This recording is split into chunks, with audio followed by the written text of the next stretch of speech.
American revolution दुनिया के इतिहास में एक बहुत बड़ा मोड़ था। यह आजादी और खुद के राज के लिए संघर्ष था। उपनिवेशवादी एक दूर के रूलर के जुल्मों का सामना टैक्सेस देते हुए अपने हिकी के लिए लड़ने के लिए उठे। यह क्रांति सिर्फ टैक्स या चार्टरे के बारे में नहीं थी, ये बुनियादी सिद्धांतों के बारे में थी। उपनिवेशवादी जनता द्वारा सरकार में विश्वास टैक्सेस देते थे। वो इस विश्वास के लिए लड़ने और मरने को तैयार थे। अमेरिकन रेवोल्यूशन ने दुनिया भर के पीपलों को प्रेरित किया। इसने दिखाया कि आम लोग अत्याचार को उखाड़ फेंक सकते हैं। क्रांति की विरासत आज भी जिंदा है। अमेरिकन रेवोल्यूशन की कहानी साहस, बलिदान और आजादी की स्थायी शक्ति की कहानी है। कई दशकों तक अमेरिकी उपनिवेशों ने एक तरह की स्वायत्तता का आनंद लिया था। उन्होंने खुद पर शासन किया और ब्रिटिश शासन के तहत समृद्ध हुए। हालांकि शांति की यह अवधि कई घटनाओं से टूट गई। 1760 के दशक में ब्रिटेन को एक वित्तीय संकट का सामना टैक्सेस न पड़ा। 7 साल का युद्ध, जो आंशिक डिस्गाइज्ड से उपनिवेशों की रक्षा के लिए लड़ा गया था, ने ब्रिटेन को टैक्सेस में डुबो दिया था। रेवेन्यू जुटाने के लिए ब्रिटिश संसद ने अमेरिकी उपनिवेशों पर नए कर लगाए। उपनिवेशवादी स्लोगन्स थे।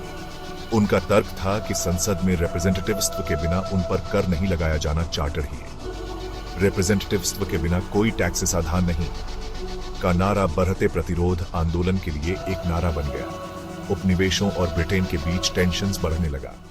असंतोष के बीज बोए गए थे।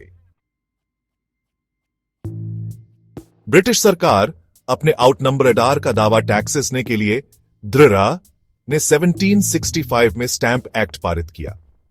यह अधिनियम ब्रिटिश संसद द्वारा उपनिवेशों पर लगाए गए पहले प्रत्यक्ष टैक्सेसों में से एक था। इस अधिनियम के लिए उपनिवेशवादियों को सभी मुद्रित सामग्रियों पर कर का भुगतान टैक्सेस न पड़ता था। इसमें समाचार टेर पत्र, कानूनी दस्तावेज और यहां तक कि ताश के पत्ते भी शामिल थे। समाचार टेर पत्र, कानूनी दस्तावेज, यहां तक कि ताश के पत्ते भी इस कर के अधीन थे। इस कर ने उपनिवेशों में व्यापक असंतोष और आक्रोश को जन्म दिया। स्टैंप एक्ट का भारी विरोध हुआ। उपनिवेशवादियों ने इसे अन्यायपूर्ण और उनके अथॉरिटियों का उल्लंघन माना। उपनिवेशवादियों ने ब्रिटिश सामानों का बहिष्कार किया, विरोध प्रदर्शन आयोजित किए और अपने असंतोष को व्यक्त टैक्सेस के लिए विभिन्न तरीकों का सरीफीटा लिया और सन्स ऑफ लिबर्टी जैसे समूह बनाए। ये समूह उपनिवेशों में प्रतिरोध का एलिट टैक्सेस ने एंगेज्ड। बढ़ते प्रेशर का सामना टैक्सेस से हुए संसद ने 1766 में स्टैंप एक्ट को रद्द कर दिया। इस निर्णय ने उपनिवेशों में अस्थायी राहत प्रदान की। हालांकि यह रिपील्ड टैक्सेशन अल्पकालिक था। उपनिवेशों और ब्रिटिश सरकार के बीच टेंशन्स अभी भी बना हुआ था। 1767 में संसद ने टाउनशेंड एक्ट पारित किया, जिसने चार्टर, कांच और सीसा जैसे सामानों पर नए कर लगाए। इन नए टैक्सेसों ने उपनिवेशों में और भी अधिक असंतोष को जन्म दिया। इन कृत्यों ने उपनिवेशों और ग्रेट ब्रिटेन के बीच टेंशन्स को और भड़का दिया। उपनिवेशों में विरोध और असंतोष की लहर दौड़ गई। उपनिवेशवादियों ने इन कृत्यों को अपने अथॉरिटियों और स्वतंत्रता पर सीधा हमला माना। उन्होंने अपने अथॉरिटियों की रक्षा के लिए संगठित होना शुरू किया। तस्लीम के लिए मंच तैयार था। उपनिवेशों और ब्रिटिश सरकार के बीच संघर्ष अपरिदीफीट्य हो गया था।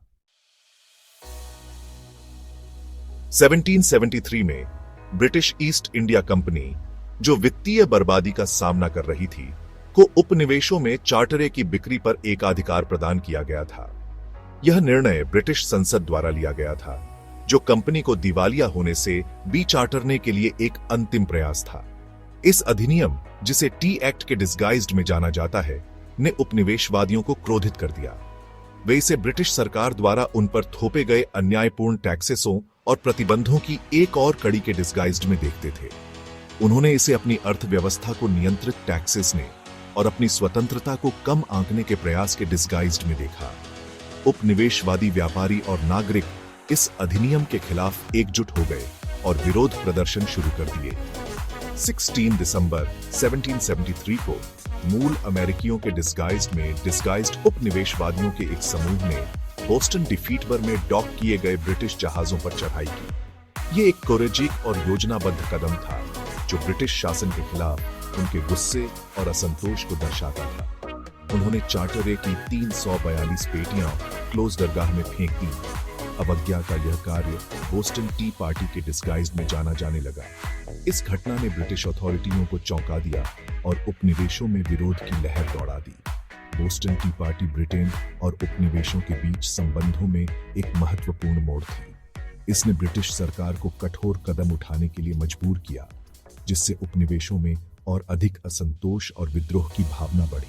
इसने दुनिया को उपनिवेशवादियों के रिजॉल्व और अपने अथॉरिटियों के लिए लड़ने की उनकी इच्छा को शोध। यह घटना अमेरिकी क्रांति की दिशा में एक महत्वपूर्ण कदम थी, जिसने अंततः स्वतंत्रता की ओर अग्रसर किया। भाग 5। दुनिया भर में गूंजने वाले शॉर्ट लेक्सिंगटन और कॉन्कॉर्ड। ब्रिटिश सरकार ने बोस्टन टी पार्टी को दंडात्मक उपायों की एक श्रृंखला के साथ जवाब दिया, जिसे जबरदस्ती एक्टों के डिस्गाइज्ड में जाना जाता है। इन एक्टों का उद्देश्य उपनिवेशों में ब्रिटिश शासन को मजबूत टैक्सेसना और विद्रोह को दबाना था। इन कृत्यों ने बोस्टन डिफीटर को बंद कर दिया, जिससे व्यापार और आर्थिक गतिविधियां ठप हो गईं। मैसाचुसेट्स के चार्टर को रद्द कर दिया, जिससे उपनिवेशवादियों की स्वायत्तता पर गहरा आघात लगा, और ब्रिटेन में अपराधों के आरोपी ब्रिटिश अथॉरिटियों पर मुकदमा चलाने की अनुमति दी। इसने उपनिवेशवादियों में गुस्सा और असंतोष को और बढ़ा दिया। इन कृत्यों से स्लोगन्स उपनिवेशवादियों ने खुद को हथियार देना और मिलिशिया बनाना शुरू कर दिया।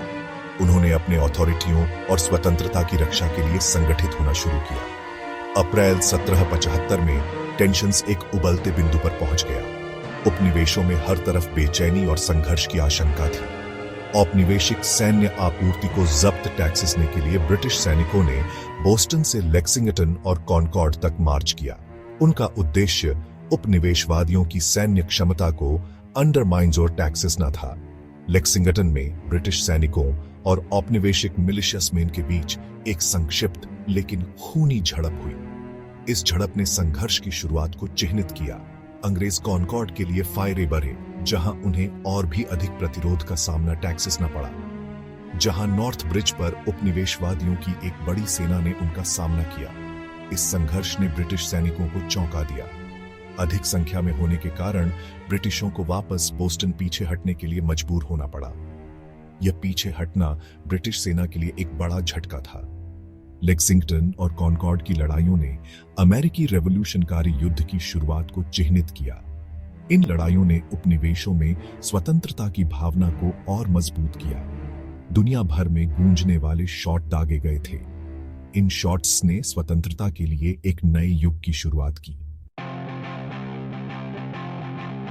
भाग 6। स्वतंत्रता की घोषणा, एक नए राष्ट्र का क्रिएटिंग। जून 1776 में दूसरी महाद्वीपीय कांग्रेस फिलाडेल्फिया में मिली।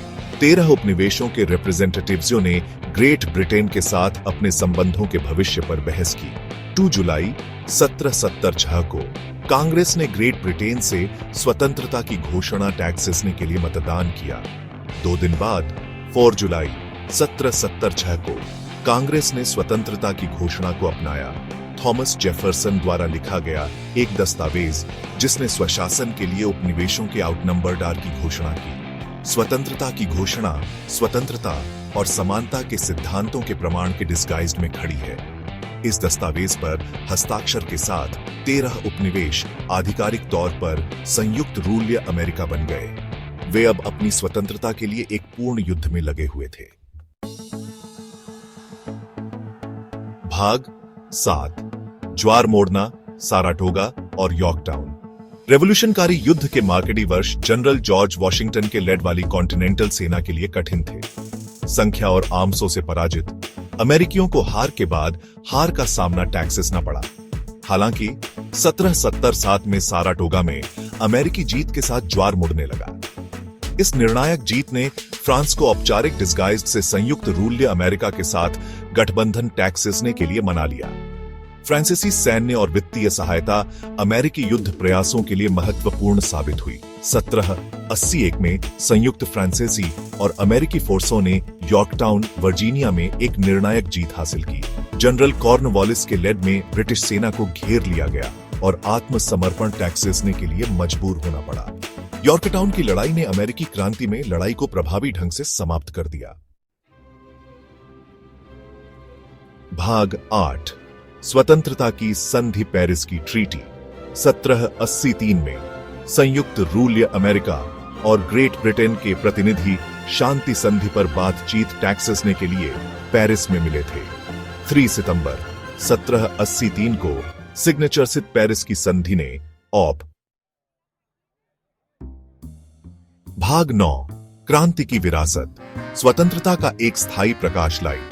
अमेरिकी क्रांति स्वतंत्रता के लिए सिर्फ एक युद्ध से कहीं अधिक थी।